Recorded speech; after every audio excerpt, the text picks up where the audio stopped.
2041 সালের পর ইংরেজি পড়াশোনা যেমন হবে, A for Android, B for Bluetooth, C for chat, D for download, E for email, F for Facebook, G for Google, H for hotspot, I for iPad, J for Java, for KineMaster, L for laptop, M for messenger, N for notepad, O for Opera Mini, P for Play Store, Q for QR code, R for RAM, S for scanner, T for TikTok, U for USB,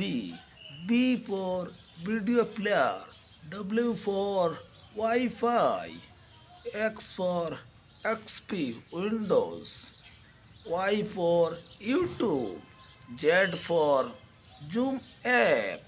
বন্ধুরা, ভিডিওটা কেমন লাগলো তা comment করে জানান। এভাবে যদি অনেক নিত্য নতুন কমেডি ভিডিও পেতে চান তাহলে এই পেজের সাথেই থাকুন। ধন্যবাদ সবাইকে।